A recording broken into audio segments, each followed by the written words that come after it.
Let's get right into this. Number 10. Nostalgia for things you never experienced.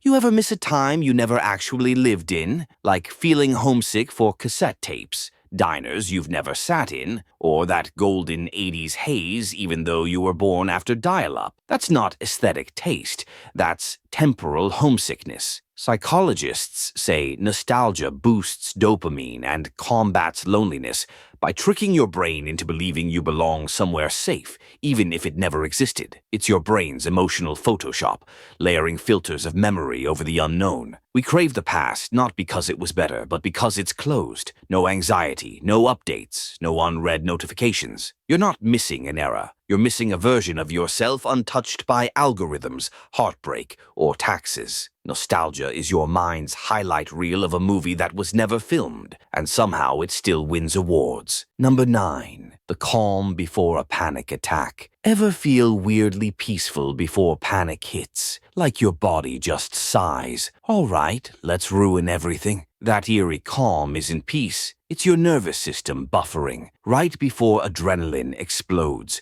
your brain floods GABA, the chill chemical, trying to stabilize the chaos. It's like your neurons saying, maybe if we act calm, the storm won't notice us. Spoiler, it always does. You're basically the ocean pretending to be glass right before the tsunami arrives. People think panic attacks are sudden. They're not. They're pre-scheduled emotional earthquakes with quiet previews. The calm is your mind's final illusion of control, like straightening papers on your desk as the building collapses. It's not serenity. It's the body whispering its last "we're fine" before the internal alarm starts screaming. Number 8. Laughing during grief. You ever find yourself laughing at a funeral, cracking jokes after a breakup, or giggling right after hearing the worst news of your life? That's not coldness, that's circuitry overload. The limbic system can't handle grief's voltage, so it flips a breaker and reroutes to humor. It's emotional static discharge. Neuroscientists say laughter and crying share overlapping brain pathways. Same chemicals, different exits. Sometimes your mind can't decide whether to collapse or perform, so it does both. Laughing during tragedy is your psyche saying, if I don't joke, I'll implode. It's absurd, it's inappropriate, and it's entirely human. Grief and humor are twin engines of survival. One burns sorrow, the other distracts from it. So yeah, laugh through the pain. The universe clearly has a dark sense of humor, and apparently,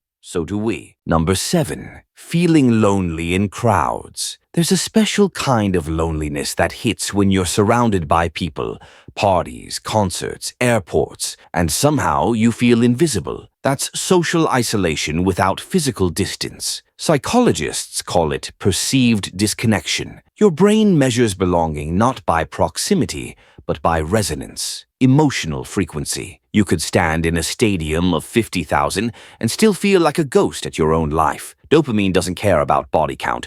It cares about recognition. Technology made it worse. Thousands of followers, zero feeling of being seen. Humans evolved in tribes that knew your name, not usernames that scroll past you. The saddest part? We built the loudest, most connected era in history. And yet, silence has never felt more crowded. Loneliness isn't emptiness. It's the noise of people who don't hear you. Number 6. Missing people you've never met. You ever miss someone who's never been part of your story, like feeling heartbreak over a celebrity death or crying for a fictional character? Welcome to parasocial attachment. Your brain doesn't care if a connection is real. It just needs emotional consistency. Familiar faces on screens or in stories trigger the same oxytocin loops as actual relationships. We project pieces of ourselves onto them. The safety, the empathy, the hope we can't find elsewhere. That's why you miss people you never touched. Because emotionally, you did. They occupied the same mental space as real memories. You're not delusional. You're just wired for connection, even in simulation. We don't mourn strangers. We mourn the feelings they helped us access. And when they vanish, a piece of that imaginary piece goes with them. Number 5. Empathy for villains in stories. You ever catch yourself rooting for the villain halfway through a movie and then immediately question your morals? Don't worry, that's not evil.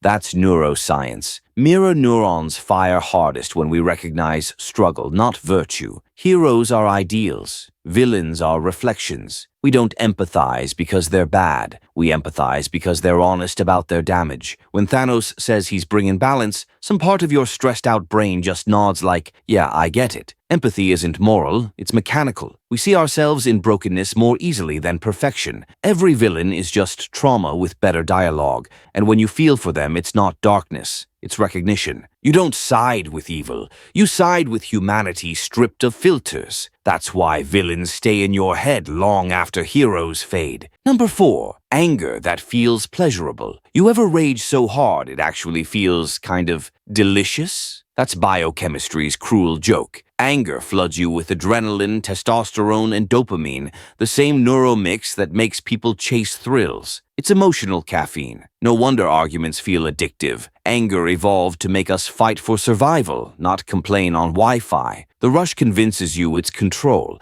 but it's really chaos wearing confidence. That's why yelling feels powerful and apologizing feels like withdrawal. You don't enjoy being mad, you enjoy feeling alive. Rage gives shape to helplessness, a temporary illusion of dominance. Modern life offers no predators to punch, so we punch walls, steering wheels, or comment sections instead. You're not broken for liking the burn. You're just mistaking adrenaline for clarity. Number 3. Jealousy towards someone you admire. You say you admire them, but deep down you kind of want their entire life. Welcome to jealousy's polite cousin, benign envy. The brain treats admiration like hunger. Dopamine rises when you compare upward. You're not wishing them harm. You're benchmarking your own inadequacy. Social media turbocharges it. Perfect bodies, success reels, vacation sunsets. Every scroll whispers, you're behind. Yet envy isn't poison, it's potential. Studies show it can increase motivation when redirected. The trick? Stop worshipping the highlight reel and study the blueprint beneath it. Every person you envy is just proof of what your ambition secretly demands. Don't delete envy, domesticate it. It's just your inner GPS yelling, that's the direction, dumbass. Number 2.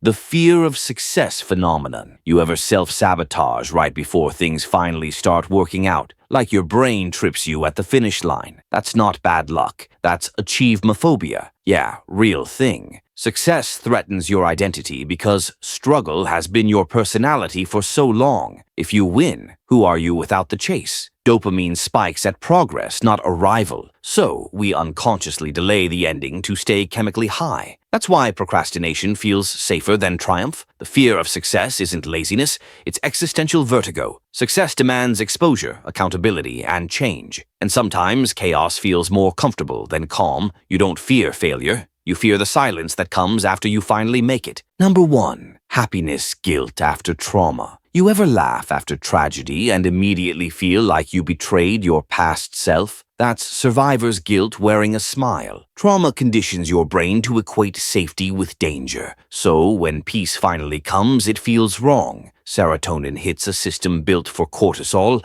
and suddenly joy feels illegal. You're not ungrateful, you're rewiring. Healing feels suspicious because you spent years surviving chaos. But guilt after happiness is the final stage of grief, mourning the version of you that needed pain to feel alive. Don't apologize for feeling better. You didn't abandon your scars, you just stopped worshipping them. Happiness after trauma isn't betrayal, it's rebellion.